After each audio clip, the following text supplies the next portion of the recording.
Hai, balik lagi sama aku, Cindy Modina Radisti. Kemarin kan aku udah bawain cerita tentang horor tuh.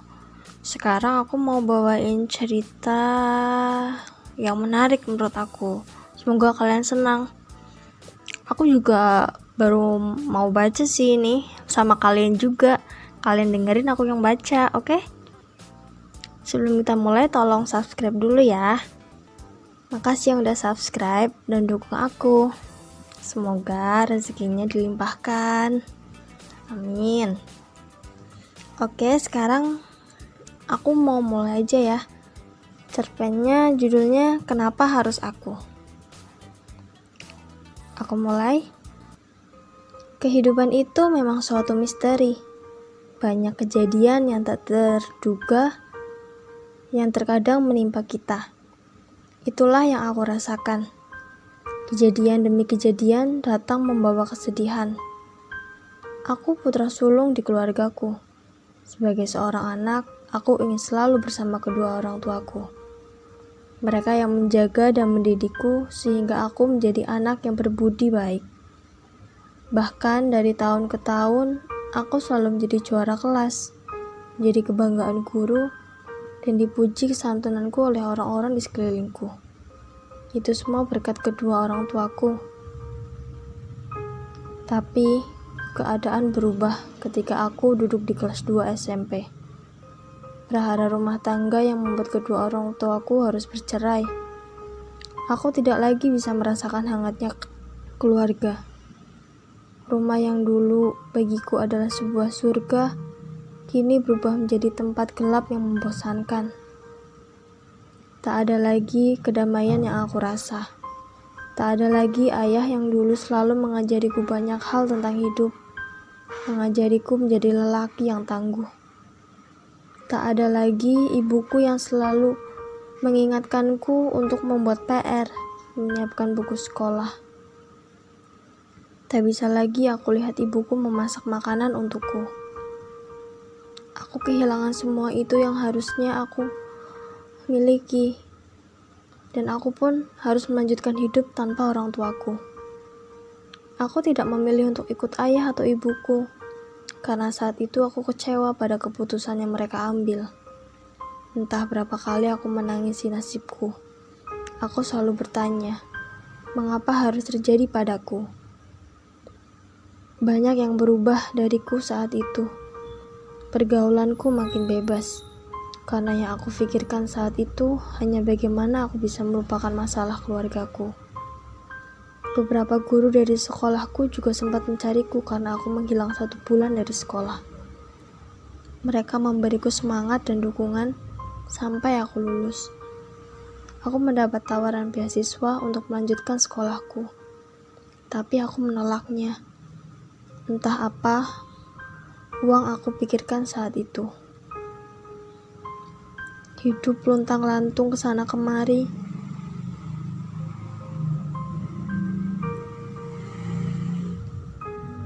Aku jalani. Kerja serabutan ikut siapa saja yang mau membawaku.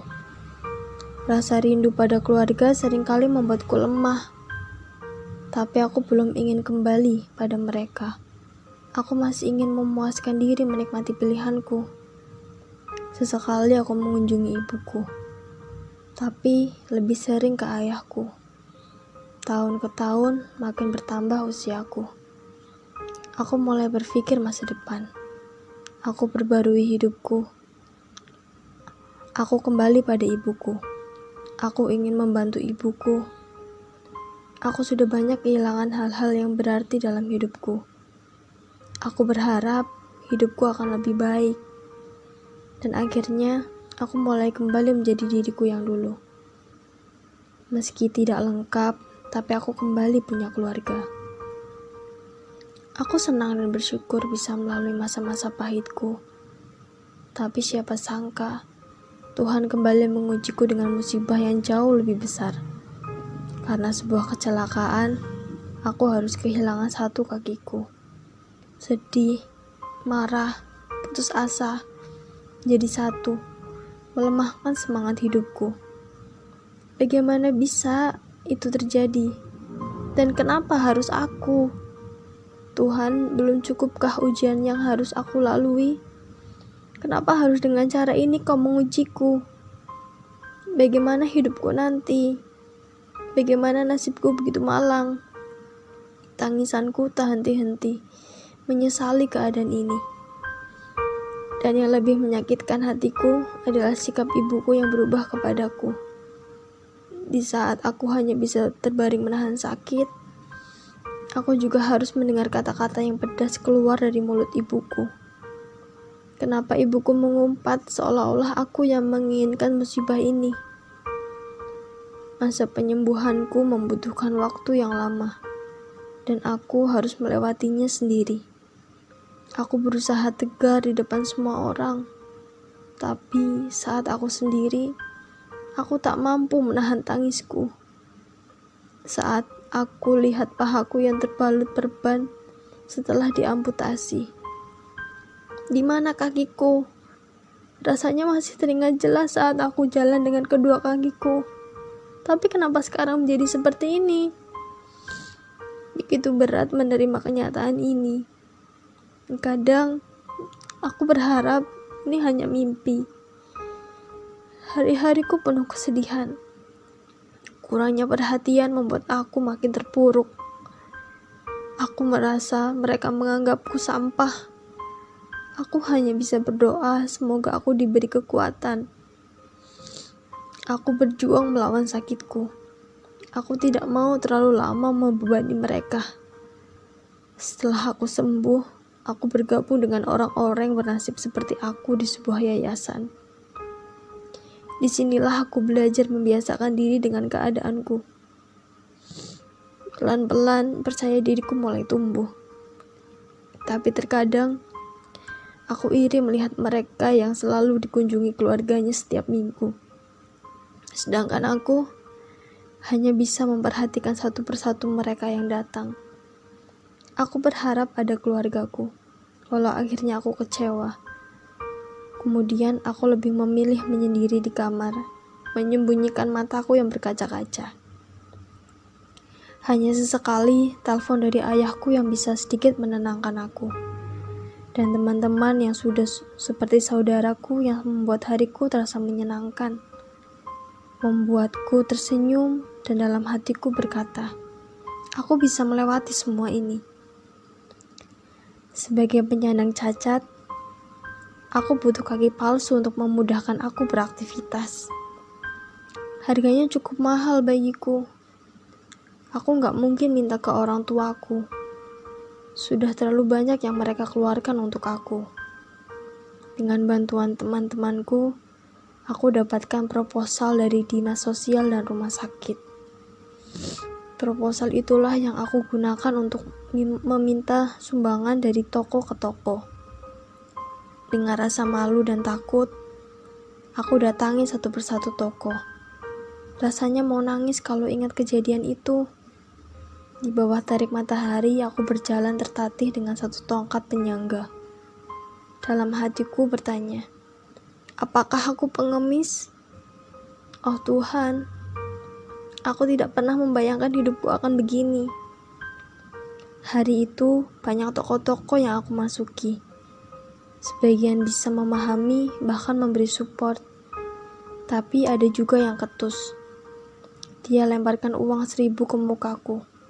Astagfirullah, Tuhan kuatkan aku. Dalam hatiku. Sehina inikah aku? Inilah perjuanganku. Aku harus kuat. Aku selalu berusaha menguatkan diriku.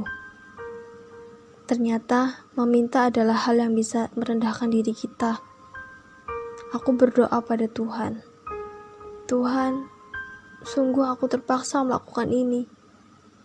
Hanya ini yang aku mampu lakukan saat ini. Tuhan, jadikanlah ini awal yang baik. Setelah sore, aku pulang dengan hati yang sedikit lega. Karena sudah mengantongi uang untuk beli kaki palsu. Tapi aku tidak menceritakan hal ini pada keluargaku. Besoknya, aku bawa uang itu ke rumah sakit dan kekurangan biayanya ditanggung oleh donatur. Ternyata benar, di setiap musibah ada hikmah yang bisa diambil. Kita harus ikhlas dan bersabar menghadapinya. Aku bisa belajar banyak hal, banyak pengalaman yang aku dapat dari sana. Sekarang, meski fisikku tidak sempurna, aku bisa menjalani hidup seperti biasa. Aku bekerja di sebuah laundry. Walaupun gajiku terbilang di bawah rata-rata, aku tetap bersyukur masih ada orang yang mau memperkerjakan aku. Selalu yakin dan berusaha sekuat tenaga. Tidak ada yang tidak mungkin. Ceritanya bagus banget dan aku nangis. Ternyata di luar sana banyak yang kurang beruntung dari kita.